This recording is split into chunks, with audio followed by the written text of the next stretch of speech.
Halo, Assalamualaikum warahmatullahi wabarakatuh. Perkenalkan, nama saya Khutbatul Umma dari Universitas Bhinneka PGRI Tulung Agung. Dengan program studi Pendidikan Ekonomi NPM 2018-720-3018. Di sini saya akan menjelaskan mengenai karakteristik, model, dan pendekatan evaluasi pembelajaran.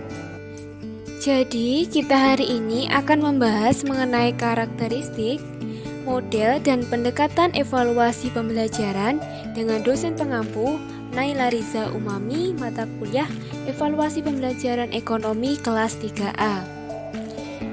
Untuk poin yang pertama, mengenai karakteristik alat ukur yang baik. Evaluasi sangat berguna untuk meningkatkan kualitas proses dan hasil pembelajaran. Pentingnya evaluasi dalam pembelajaran dapat dilihat dari tujuan dan fungsi evaluasi maupun sistem pembelajaran itu sendiri. Evaluasi tidak dapat dipisahkan dari pembelajaran, sehingga guru mau tidak mau harus melakukan evaluasi pembelajaran. Zainal Arifin mengemukakan karakteristik instrumen evaluasi yang baik adalah valid, reliable, relevan, representatif, praktis, diskriminatif, spesifik, dan proporsional. Oke, kita di sini akan membahas satu persatu mengenai arti dari 8 kalimat tersebut. Yang pertama adalah valid. Valid artinya suatu alat ukur dapat dikatakan valid jika betul-betul mengukur apa yang hendak diukur secara tepat. Yang kedua adalah reliable.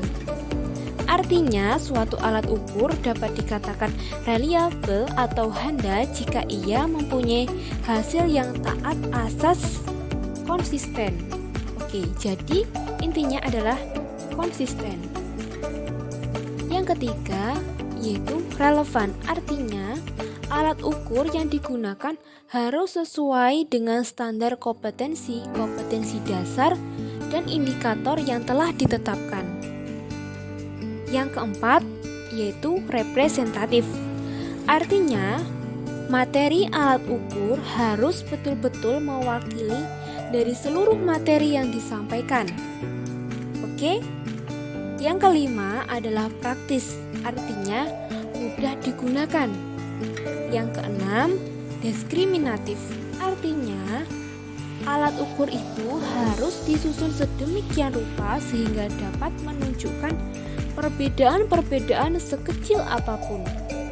Yang ketujuh, artinya suatu alat ukur disusun dan digunakan khusus untuk objek yang diukur. Oke, sekarang yang terakhir adalah proporsional. Artinya, suatu alat ukur harus memiliki tingkat kesulitan yang proporsional antara sulit, sedang, dan mudah. Jadi gimana teman-teman? Bisa dipahami ya melalui penjelasan tersebut? Kita lanjut lagi mengenai ciri-ciri evaluasi yang baik adalah ada 3 ciri. Yang pertama adalah evaluasi dan hasil langsung. Yang kedua adalah evaluasi dan transfer. Yang terakhir yaitu evaluasi langsung dari proses belajar. Sekarang kita menuju pada poin kedua mengenai model-model evaluasi. Model evaluasi yang dikembangkan lebih banyak menggunakan pendekatan positivisme. Ingat ya teman-teman, perlu digarisbawahi positivisme yang berakar pada teori psikometrik. Namun, seiring berkembangnya waktu, penggunaan model evaluasi hanya untuk tujuan-tujuan tertentu saja. Said Hamid Hasan 2009 mengelompokkan model evaluasi sebagai berikut. Yang pertama, model evaluasi kuantitatif yang meliputi model Taylor, model teoretik Taylor, dan Merkur. Model pendekatan sistem Alkin, model continuous track, model CIPP, dan model ekonomi mikro. Yang kedua, model evaluasi kualitatif yang meliputi model studi kasus, model iluminatif, dan model responsif. Sekarang kita berlanjut kepada slide selanjutnya. Kauvan dan Thomas dalam Suharsimi Arikunto dan C.P. Saifuddin AC 2007 membedakan model evaluasi menjadi 8, yaitu Goal Oriented Evaluation Model dikembangkan oleh Tyler. Yang kedua, Goal Free Evaluation Model dikembangkan oleh Scriven. Yang ketiga, Formative Summative Evaluation Model dikembangkan oleh Michael Scriven. Yang keempat, Continuous Evaluation Model dikembangkan oleh Steck. Yang kelima, Responsive Evaluation Model dikembangkan oleh Steck juga. Yang keenam, CUSE Usually Evaluation Model menekankan pada kapan evaluasi dilakukan. Yang ketujuh, CIPP Evaluation Model yang dikembangkan oleh Stuffleben. Yang terakhir, yang kedelapan, Discrepancy Model dikembangkan oleh Previs. Oke teman-teman, masih bisa dipahami ya? Kita berlanjut kepada slide selanjutnya mengenai Nana Suchatna dan R. Ibrahim 2007 yang membagi model evaluasi menjadi beberapa model utama, yaitu pada poin pertama model Tyler, poin kedua model yang berorientasi pada tujuan, poin yang ketiga model pengukuran, poin selanjutnya model kesesuaian. Jadi model kesesuaian ini diciptakan oleh Rap with Tyler, John B. Carroll, dan Lee G. Convex. Yang selanjutnya Educational System Evaluation Model yang diciptakan oleh Daniel Le Subbim, Michael Sufrin, Robert Steck, dan Malcolm B. Previs. Evaluasi diartikan menjadi suatu proses menggambarkan, memperoleh, dan menyediakan informasi yang berguna untuk menilai alternatif keputusan. Sesuai dengan nama modelnya, model ini membagi beberapa jenis kegiatan evaluasi, yaitu ada 3 ya. Yang pertama adalah Context Evaluation to Serve Planning Discussion. Yang kedua adalah Context Evaluation to Serve Planning Discussion.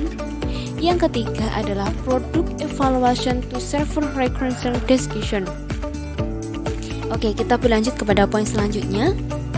Illuminative Model, Marcom, Pilot, dan Hamilton. Dan yang terakhir adalah model responsif. Kita berlanjut kepada poin berikutnya mengenai C. Pendekatan evaluasi. Pendekatan evaluasi merupakan sudut pandang seseorang dalam menelaah atau mempelajari evaluasi. Dilihat dari komponen pembelajaran, pendekatan evaluasi dapat dibagi menjadi 2, yaitu pendekatan tradisional dan pendekatan sistem.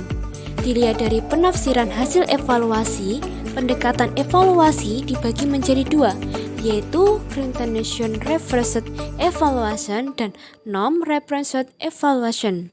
Di sini ada pendekatan tradisional dan pendekatan sistem. Kita lanjut lagi ke slide selanjutnya. Dalam literatur modern tentang evaluasi, terdapat 2 pendekatan yang dapat digunakan untuk menafsirkan hasil evaluasi, yang artinya setelah memperoleh skor mentah dari setiap peserta didik, maka langkah selanjutnya adalah mengubah skor mentah tersebut menjadi nilai dengan menggunakan pendekatan tertentu. Di sini ada 2 acuan. Yang pertama, penilaian acuan patokan PAP.